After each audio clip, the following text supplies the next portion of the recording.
Daigdig naron. Dito na naman tayo sa another episode ng ating Badong Aratilis Vlogs. Pag-uusapan natin ngayon, ito po, no,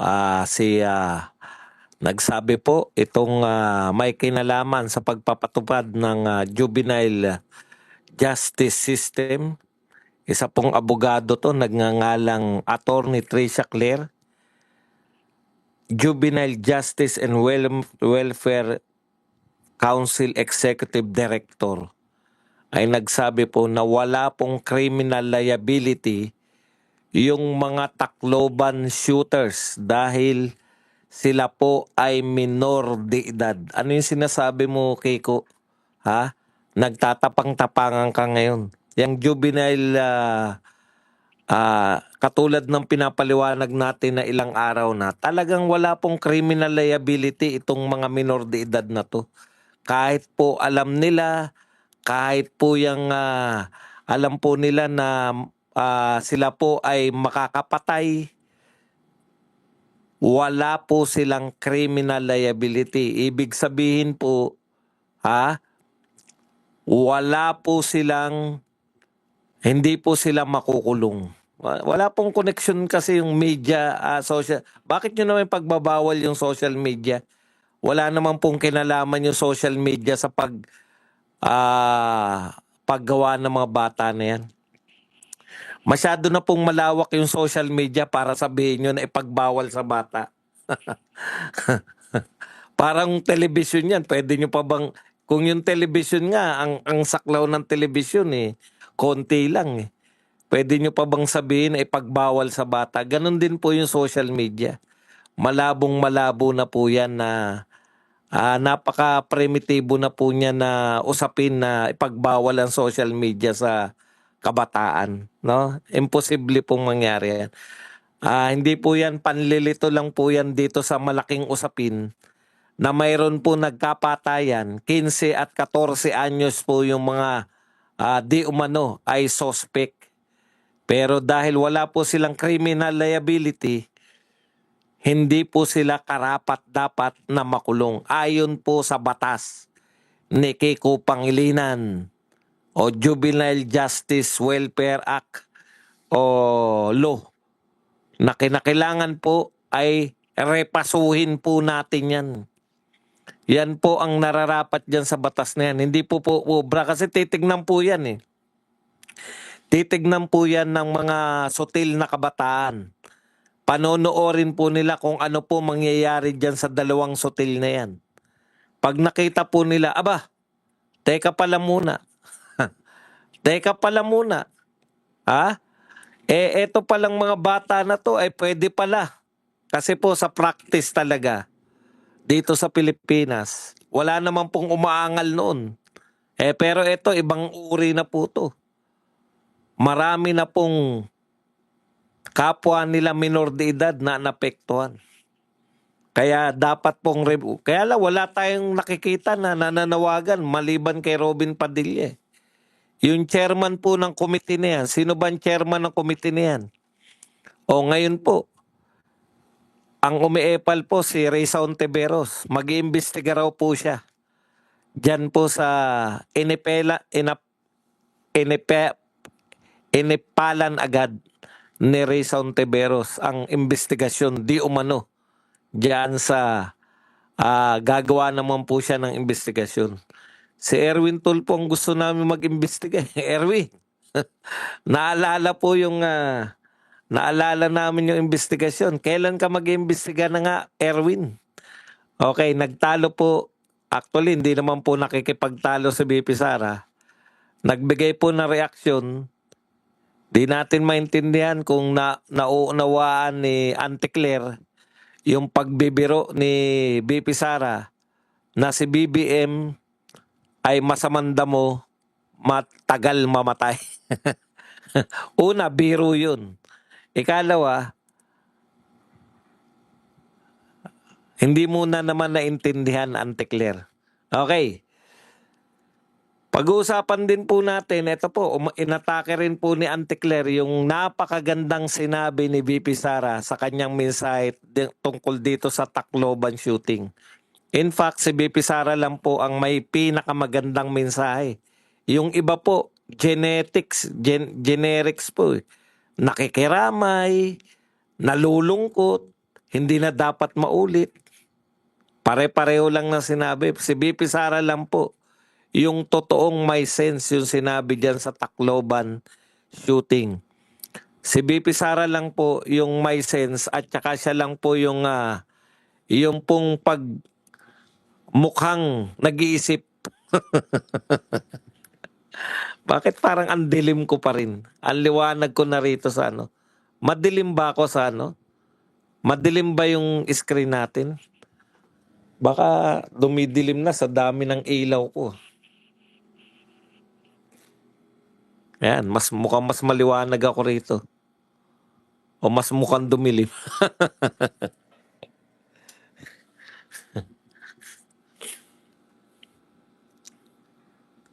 Mas mukhang dumilim.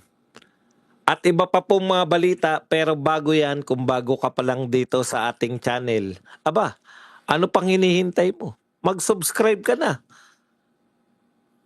Pindutin mo na rin yung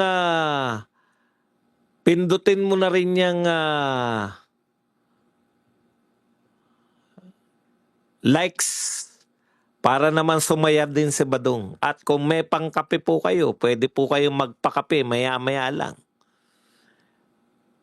Mag-i-start na po tayo. Pasensya na po kayo, ginabi na naman tayo. Nakatulog na naman si Badong. Pasensya na po, yung mga hindi po aabot sa live ngayong hating gabi, bukas na lang po kayo. Okay.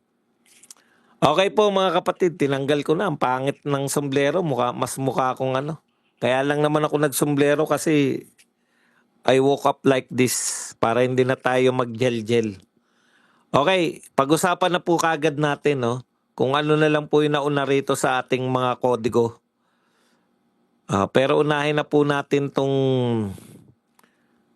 eto si Romualdez, yung mayor ito, no? Yung poging Romualdez. Yung asawa ni Kring Kring. Sabi po ni Romualdez sa mga magulang, hindi trabaho ng gobyerno ang magdisiplina sa inyong mga anak. This is a wake-up call to the parents. This is a wake-up call to the teachers. It's about time. You focus on your children. If you cannot discipline and raise your children properly, don't give them to the government, to discipline. That's not our job. Alam mo, ang sama ng timing, no? Masama ang timing, Romualdez, Mayor, si Alfred Romualdez. Mayor pa ba siya? Alam ko mayor pa siya dyan. Alam mo, Mayor Romualdez, masama yung timing mo ng pagkakasabi na hindi tungkulin ng gobyerno yung mag-disiplina sa inyong mga anak. Tungkulin niya na magulang. Parang ang gusto mong gawin, makiramay ka kaya muna, di ba? Maari po ba na makiramay muna kayo? Kasi hindi lang naman po yung concern nyo dapat yung mga namarili. Dapat concern nyo rin po yung biktima. Kababayan nyo sila eh. Nasasakupan po sila ng Tacloban City. Ibang klase talaga ugali nitong mga pamilya na to, no? Imbis na mag-ano muna, makidalamhati. Kakaiba. Yung iba nakikidalamhati. Pero ikaw naninisi ka pa. Nililigtas pa kagad yung sarili. Hindi po yung naninisi sa magulang. Nililigtas niya kagad yung sarili. Na hindi po namin trabaho. Hindi po trabaho ng gobyerno yan. Na magdisiplina sa inyong mga anak. Dapat disiplinahin. Nadamay pa yung teacher eh. Sinama pa yung teacher na pati teacher dapat daw. Alam niyo po ba kung ilan ang hawak ng isang teacher na mga estudyante? Alam niyo po ba kung ilan po ang anak ng isang magulang? Sa isang magulang, kung may 3 silang anak, hindi pa na-disiplina. Ang bawat teacher po, approximately 300 ang batang dadaan sa kanya araw-araw. Sa tingin nyo, kaya niyang disiplinahin yung 300 kung yung 3 anak ng 2 magulang hindi madisiplina. Pero ang pangit po, no? Ang pangit po pakinggan. Wala po sa timing yung paninitan ninyo sa mga magulang. Lahat ngayon nagdadalamati, pati po yung magulang ng mga sinabing shooter. Alam ko, gibang-giba ang dibdib ng mga yan. Ang sama po ng timing ng paghugas nyo ng kamay. Ang gagaling talaga maghugas ng kamay. Isa lang talaga yung hulmahan eh. Hugas kamay agad eh. Hindi muna yung akuin nyo muna yung responsibilidad. Puntahan nyo muna yung mga damayan nyo. Baka walang pambayad sa ospital yung mga yan. Inuna ka agad, hindi namin trabaho na magdisiplina. Bakit? May bumanggit ba sa'yo? Guilty ka ba agad? Na baka hanapan ka? Okay.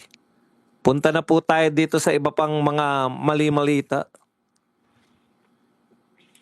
Ito yung masamang damo issue. Alam niyo po, si BP Sara at si Tatay Digong. Ha?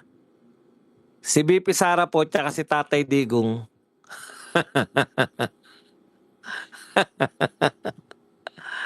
Magaling po magpatawa yan. No? Lagi po sa mga speech nila may mga patawa sila. Kaya po hindi masakit kung banatan man kayo ni BP Sara at ni Tatay Digong kasi dinadaan nila sa patawa. Di ba? Okay, wag mo nyo lang gagalitin sa BP Sara. Is either masapa kayo o kaya mamura kayo.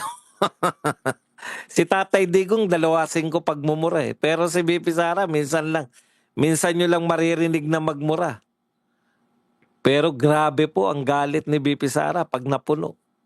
Okay, ito po yung patawan ni BP Sara. Masamang damo, matagal mamatay. BBM. Paano nyo po nalaman na ito po ay patawa? Nagtatawanan yung mga tao. Hindi po seryoso dyan si BP Sara. O kaya, seryoso si BP Sara, dinadaan niya lang sa patawa. Ano po pagkakaiba ng pagpapatawa ni BP Sara at saka ni Tatay Digong? Nakakatawa. Si Auntie Claire, alam ko nagpapatawa siya pero hindi nakakatawa kaya ang pangit ng dating. Sinagot po yan ni Auntie Claire. Ito po ang sagot ni Auntie Claire. Alam ko patawa to eh. Kaya lang dahil walang tumawa, ang pangit tuloy ng dating. Alam niyo yun, yung hindi nakakatawang patawa? Ay nabanggit niya si dating Pangulong Duterte, kinukwento niya about this. So tama naman na masamang damo ang pagkakadescribe niya sa kanyang ama. Dahil sino ba ang umamin na siya ay pumapatay? Sino rin ba ang umamin na siya nagnanakaw ng pondo ng bayan? Alam niyo, yung bahagi na yun muna, yung bahagi na yun, dapat ang reaksyon ng mga nakikinig kay Auntie Claire, matawa na. Kasi sinabi ng dating Vice President na masamang damo ang kanyang tatay. Dapat doon, ang reaksyon doon, tatawa na sila. Pero dahil hindi natawa, yung mga hindi bayarang media, dahil hindi natawa yung mga hindi bayarang media, itinuloy-tuloy niya na yung pagbibintang kung bakit masamang damo. Alam niyo yun? Kung natawa sana sila, tapos na sana. 'Di ba? Kaso hindi sila tumawa eh. Magsasabi ka kasi, Auntie Claire, eto po, nagpapatawa ako ha. Para alam naman.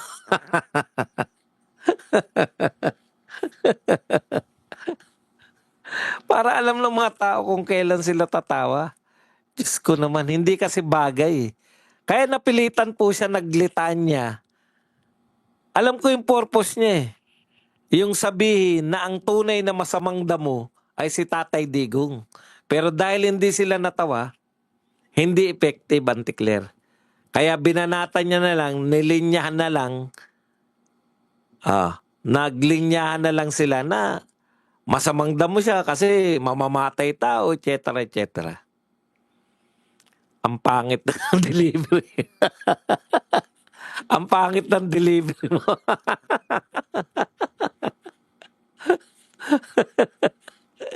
Ikaw din ba dong ang pangit ng delivery mo? At least hindi ako nagpapato. Tinatawanan ko siya. Okay. Ano pa ba ang usapin natin tungkol dito? Ayan. Isa pa pong binanatan ni Auntie Claire, yun pong sinabi ni BP Sara. Di ba may sinabi si BP Sara? Ito yung sinabi niya no? Yung kakulangan sa intelligence. Pangkalahatan kasi, no? Pangkalahatan po kasi, yung sinasabi ni BP Sara na kakulangan sa intelligence para maprotektahan yung mga estudyante. In general yun, marami pong banta sa mga estudyante natin. Kita mo ang binigay na halimbawa, hindi lang naman nagsasalita si BP Sara. Bagamat ang statement niya ay para doon sa Tacloban shooting, hindi lang naman po siya nagsasalita ng danger ng mga kabataan at estudyante sa Tacloban shooting lang. Hinalimbawa niya rin nga yung nangyari doon sa Ateneo. Di ba? So, ang point ni BP Sara, yung mga estudyante po natin, prone po sila sa karahasan. Prone po sila sa papasok sila sa isang eskwela na hindi nila alam, hindi tiyak kung sila po ay ligtas. Yun yung point ni BP Sara.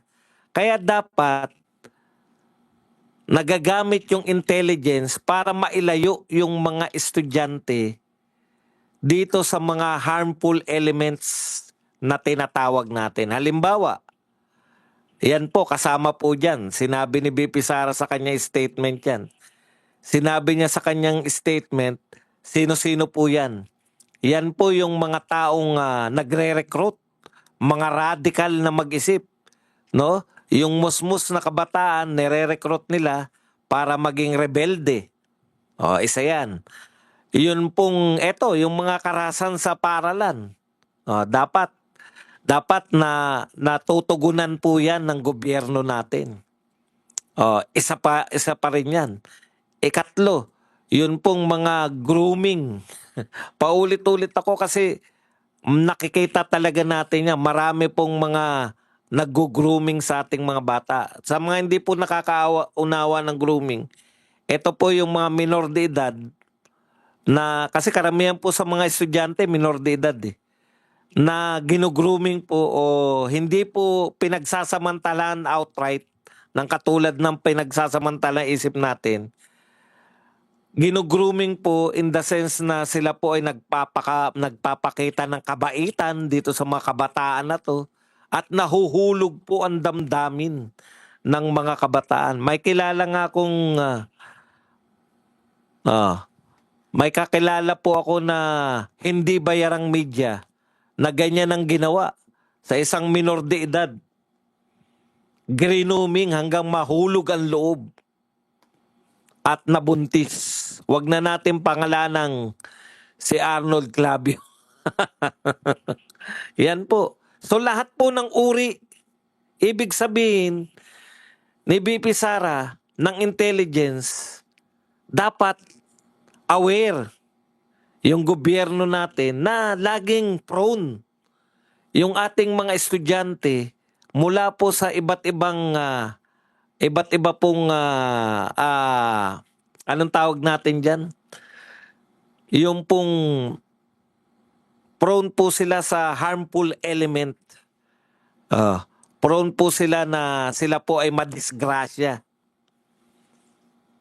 In general yun.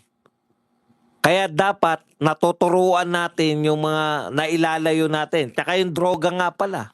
Baka yun po yun Tinukoy niya yan sa kanyang, kaya siya humihingi noon, naglagay siya ng intelligence fund sa DepEd nung siya ay DepEd secretary. Pero hindi kayo naniwala kay BP Sara Yun.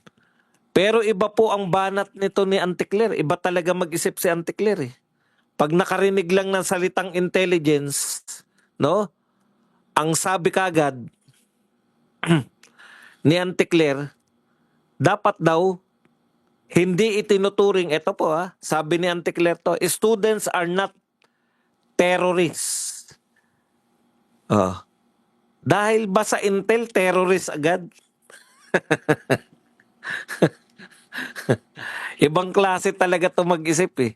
Hindi daw dapat yun sinasabi ni BP Sara kasi hindi naman dapat na ituring yung mga shooter, yung mga estudyante na yun na nga, mga taong labas, ang wet packs. Anticler, isip-isip ka din. Wala nga nabanggit wala naman sinabi si BP Sara eh. Na mga estudyante ay ganun. Hindi natin pwedeng ulit-ulitin yung salita na yan dahil may kota ang ano yan, yung YouTube.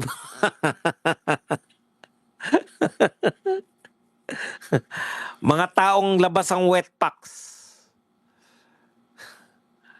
Hindi po pwede na ituring daw yung mga estudyante na ganun. Wala naman nagtuturing sa estudyante nun. In fact, biktima yung mga estudyante natin. Posibleng biktima ng sinasabi mong grupo. Anticler. Ayaw nyong dinideny nyo sa sarili nyo yan eh. Tignan nyo na lang po. No? Tignan nyo na lang po yung mga biktima ng mga labanan sa pagitan ng mga sundalo at ng mga nitong mga rebelde. Hindi po ba mga kabataan niyang karamihan dyan? Kaya ang layo po ng banat mo, Anticler na naman kay BP Sara. Si BP Sara punong-puno ng concern. Ikaw naman punong-puno ng galit laban sa mga Duterte. Ang hinihintay ko nga na lang na i-comment nito ni Anticler. Si Duterte na naman ang may kagagawan yan eh. Yung nakakulong po sa dahig, siya na naman po may kasalanan ng Tacloban shooting. Okay. Napapanahon. Yan, meron pa rin po, di ba?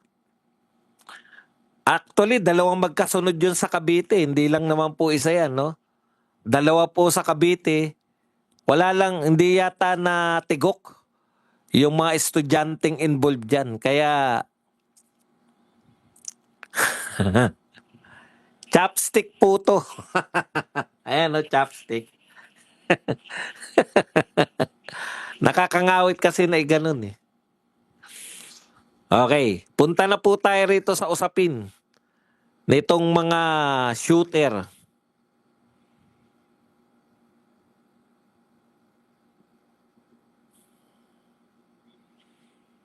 Ito po ang hindi madidinay ni Kiko. Kasi si Kiko nagsabi, hindi naman ano yan.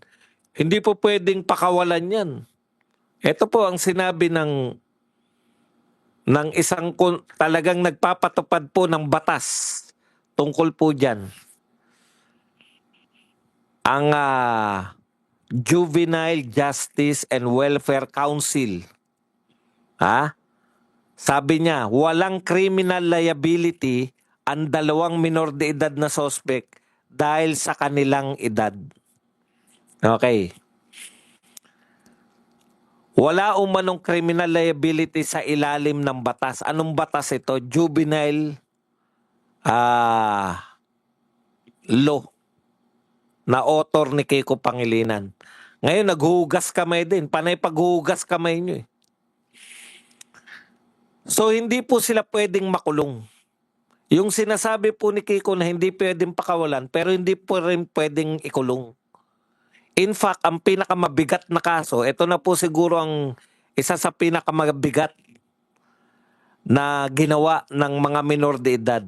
Pero dahil 15 at 14, sabi po sa batas ni Kiko, 15 and 14, walang criminal liability. Hindi pwedeng ikulong. Kahit alam na ng mga bata na sila ay alam nila yung gagawin nila. Hindi po ako naniniwala na hindi yan na alam ng bata. Bakit pa tayo may eskwelahan? Di ba tinuturo yan? Grade 1 pa lang, alam na ng grade 1 kung ano ang mali at tama. Ibig nyo sabihin yung, may narinig po ba kayo na sa grade 1, pupils? Naringgan nyo po ba na meron pong nanaksak na mga kaklase? Yung lapis natin no, natatandaan nyo yung dinidilaan natin. Yung malalaking lapis yan, di ba, nung grade 1? Ang lalaki ng lapis natin. May nabasa ba kayo na mga krimen na ganun? Wala naman eh. Kasi alam na ng grade 1 kagad na bawal manakit. Okay. Hindi po ba? Huwag nyo sabihin na yung 14 at 15 hindi nila alam yung ginagawa nila.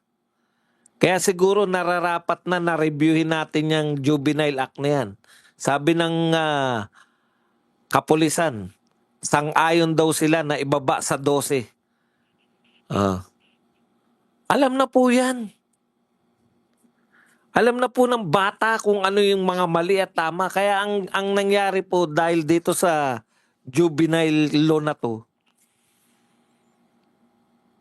baka tinuruan pa natin mga maging kriminal yung mga bata eh. Yan pong mga ganyang act. Yung naisip nila, hindi kami pwedeng makulong. Matatalino po yung mga bata. Hindi kami makukulong. Lalo na kung ang mga krimen nila, akyat bahay lang. Hindi sila makukulong dahil minor sila. Tama. Pag ganun lang nga ang krimen mo eh. Yung ang krimen mo, akyat bahay lang, nagnakaw ka lang eh. Snatcher ka lang eh. Within 8 hours lang, kinakailangan isurrender ka sa magulang mo o DSWD. 8 hours. Bawal kang lumagpas ng 8 oras sa presinto. Kung hindi, ang human rights, eto na. Kakasuhan na, aasuntuhin na yung ating mga kapulisan. Kawawa po. O, di ba? Ngayon, isa pa pong factor dyan, nung panahon ni Tatay Digong, may takot tayo, sumusunod tayo sa batas eh. Kahapon pinaliwanag ko yan sa sa Birada Aguila eh. Yung bang tayong mga Pilipino, pag ang isang lugar na napuntahan natin, laksang security, laksang pagpapatupad ng batas, wala tayong pakialam eh. Hindi talaga tayo sumusunod eh. Pero sa Hong Kong, nakita mo walang sasakyan.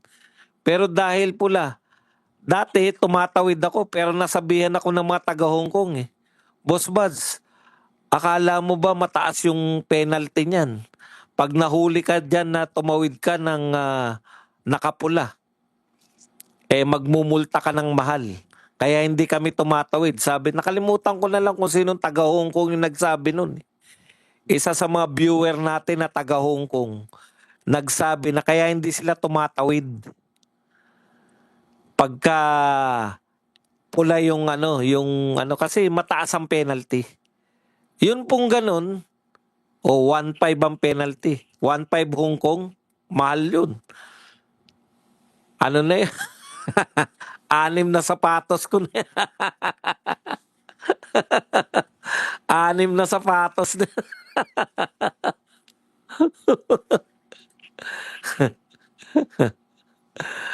Kaya ikaw, susunod ka eh. Kay Tatay Digong, yung culture na susunod kami sa batas kasi nakikita namin na napaparusahan. Nung si BBM na naman, wala na tayo na namang konsepto ng ganun. Yun po yung point ko. Kaya po, damay-damay po yan. Kita nyo naman po. Napakahirap po yan. Okay, isa pa. Dahil po dyan sa juvenile law na yan, magagaling po yung mga sindikato natin. Yung mga minor de edad po ang ginagamit nila na pampronta. Alam nila, 8 oras lang. Palalayain eh. Pero eto po, medyo malala to. Sinasabi ni Kiko, paparusahan namin yung magpapakawala dyan. Utot mo. Ito po ang sinabi nung totoong araw-araw na humaharap dito. Ito basahin natin yung mga pinagsasabi nito ni attorney. Si Kiko, sabi nga ni Tatay Digong, pinaka bugok na abogado. Ito po ang sabi. Ayon kay JJWC, yan po yung Juvenile Justice and Welfare Council, Executive Director Attorney Tricia Claire Oco, hindi man maaring panagutin sa paraang katulad ng mga nasa ustong gulang, hindi nangangahulugang aniya makakalaya agad ang mga sospek. Ayun naman pala, hindi pala makakalaya eh. So tama si Kiko, hindi po, mali po. Tuloy natin. Ang sabi ng batas ni Kiko, at least 1 year nandoon siya sa bahay Pag-asa for intensive intervention program. Imaginein po ninyo. Sa normal pong krimen, yan po ay murder. Di ba? Simple na ano nyo eh. Ang murder po, kahit isa lang po ang natigok, yan po ay reclusion perpetua. Panghabang buhay na pagkakakulong. Pero dahil po sila ay minor de edad, 1 year lang po at hindi po sila makukulong. 1 year po sila sa bahay Pag-asa. 1 year lang. Ngayon, paglaya po niyan, ano po ang nasa utak niyan? Sigurado ba kayo na narehab yan? Tumino yan? Sa loob ng 1 taon? Iniisip niya, 1 taon lang ako dito. Laya na ako. Hindi naman po ikukulong yan dun. Hindi po sila ititreat na nakakulong. Parang ano siguro yan, housemates. Bawal po yung rerehasan sila dahil nakaka-degrade eh. Yan po ang katotohanan. Yung 3 buhay na nakitil nila, wala na po yun. Panghabang buhay na po na hindi makakasama na magulong yan.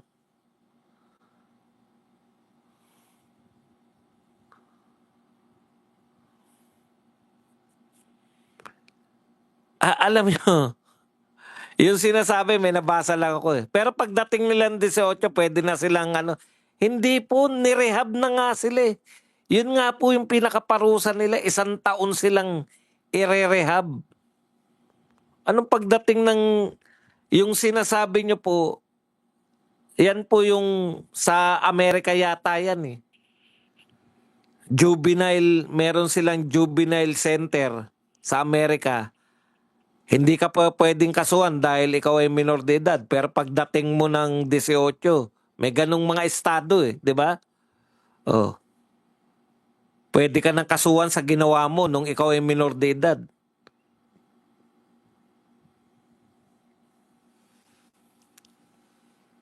Okay, hindi po. Ano po to, bahay Pag-asa, create po siya para dyan sa mga batang ganyan.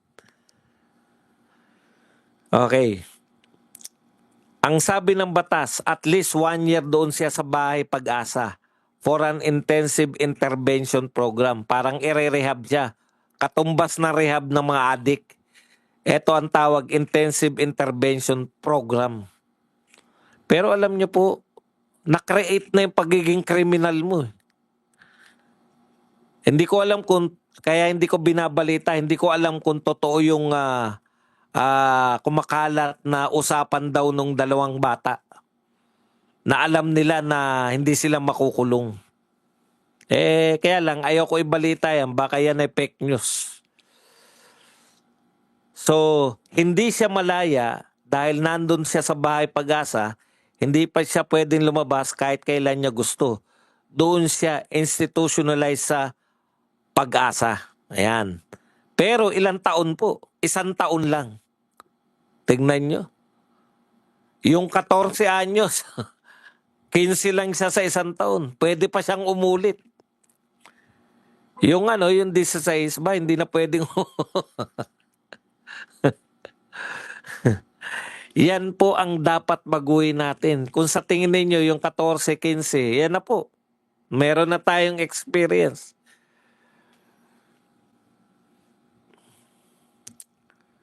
Maski nga yung hanggang 18, depende. Susuriin pa. Kung alam ng bata yung tama o mali. Kaya sa tingin ko, nararapat, eto po talaga. Ngayon, eto po, epal na naman to si Risa Hontiveros. Yan po sabi ni Risa, mag-iimbestiga raw po siya sa Senado.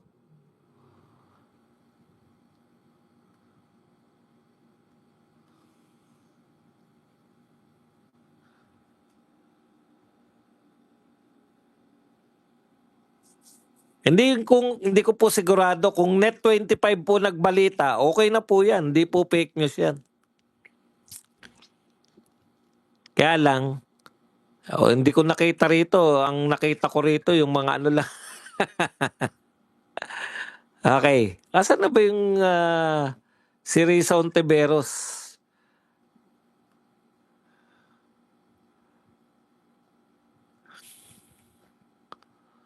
Dito na tayo. Nag-react po si dating congressman Lani Abdullah, thank you very much sa 15 mir. Hindi ko po alam kung kaninong pera yung 15 mir na yan. Gawin na po natin siyang moderator. Maraming salamat sa iyo, Lani Abdullah. Yan.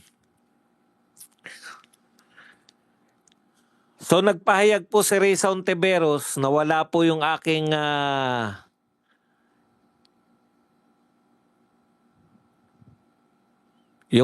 kodigo. Malaysian ringgit ba yan? Thank you po, Madam, sa pagpapadala po ng Malaysian ringgit.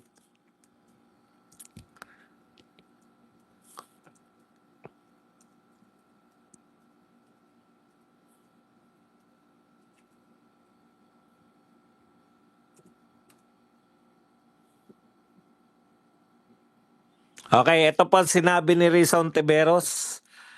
Ay balita tungkol kay Risa Hontiveros.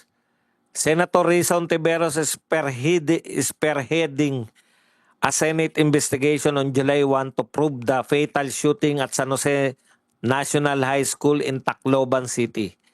The inquiry will specifically examine how online platforms and gaming spaces may be used to radicalize youth or groom children into violence. So yung grooming pala, hindi lang po pala sa sexual act. Yung grooming pala pati sa violence.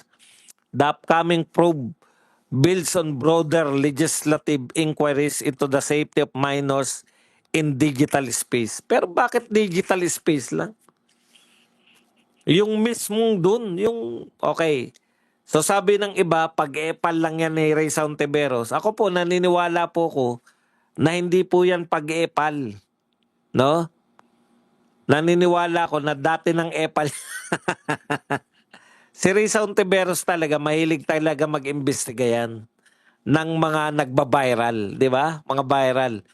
Paalala lang po, 1,182 tayo, 391 lang po ang nagla-likes. Mag-likes lang po tayo. Okay. Si Risa Hontiveros, naniniwala ako mag-imbestiga yan kasi kung yung baklangan na gustong umihi sa CR ng babae, nagkaroon ng Senate investigation, yan pa ba? Ako, nararapat po talaga magkaroon ng Senate investigation pero dapat tignan natin kung ano po yung magagawang batas. Kasi imbestiga na imbestiga, wala namang batas na gagawin, di ba? Ang gusto po naming mag-imbestiga talaga ng gusto, si Raffy Tulfo. Raffy Tulfo, pwede palang mag-imbestiga. Paalala lang natin yung trabaho kasi ang iniintindi ni Raffy Tulfo yung no work, no pay. Isulat mo rin, Raffy Tulfo, na kayo dapat, ikaw dapat ang mauna dyan na hindi sumweldo. Bakit? BRC chairman ka tapos hindi ka nag-imbestiga. Daig ka pa nito ni Risa Hontiveros, oh. May mag-viral lang, nag-iimbestiga na agad. Erwin. Ano ba sinabi ko? Erwin Tulfo. Oh. Huwag mong tanggapin yung trabaho, Erwin, kung hindi mo kaya. Ang trabaho lang po ng BRC, mag-imbestiga ng katiwalian. Bakit tahimik ka? Alam nyo, nung naagaw ng ilang araw pa lang naagaw ng kampo ni Cayetano yung leadership, may nakatakda agad na investigasyon si Marcoleta. Tapos inagaw nyo na naman dahil takot na takot kayo maimbestigahan niyang flood control. BBM, tanong ko lang. Ikaw ang nagpauso na malaki ang problema natin sa flood control. Nagtayo ka pa nga ng ICI. Specifically to investigate flood control corruption.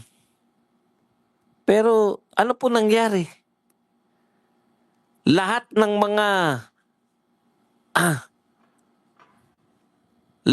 mga nilalabas dun, lahat po ng lumalabas, tinuturo ng mga witness na tumanggap. Natural po, maraming kumita dyan dahil buong bansa po yung flood control na yan. Lahat po ng pinangalanan ng mga maleta, ng mga maleta boys,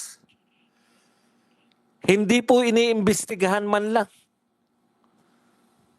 Diyos ko, parang absuelto na sila lahat eh. Wala nang, bilib din ako rito sa mga to eh. Meron pa silang state witness. Alam niyo po ba kung bakit nag-state witness? 3 ang state witness natin. Ano po ibig sabihin ng state witness?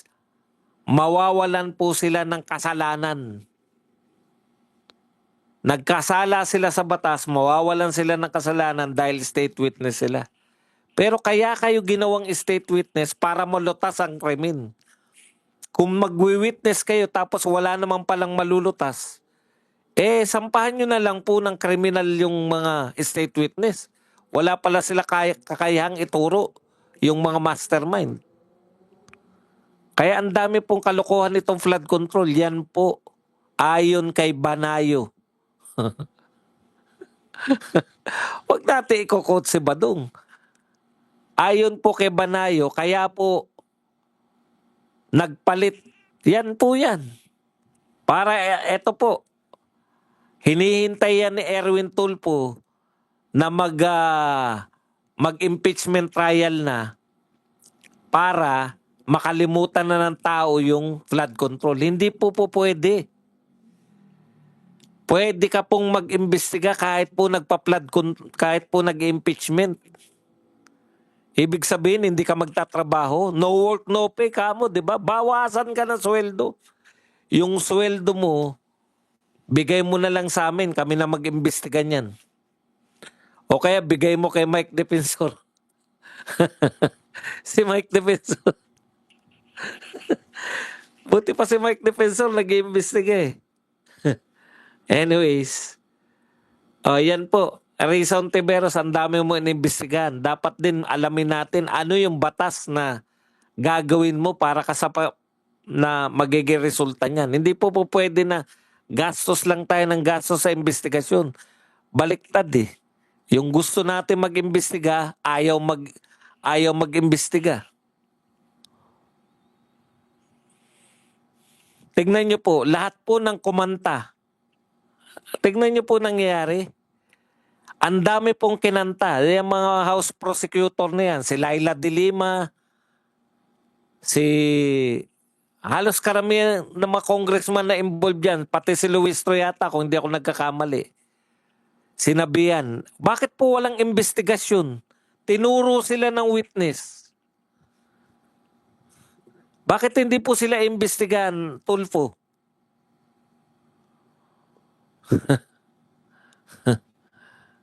Antindi, no? Ang malupit nito, si Marcoleta at saka yung mga nagsasabi na sila yung nag-deliver ng maleta, sila po ang may kaso. Sila ang posibleng makulong. Yung mga tinuro po ng mga dinilibera nila, tinuro nilang dinilibera nila ng pera. Wala lang. Ni hindi pinatatawag ng ombudsman, ni hindi pinatatawag ng DOJ. Pero kaya nga po dapat protektahan natin to si BP Sara ngayon dahil yan na lang po pag-asa natin makasingil sa mga magnanakaw sa 2028. Okay.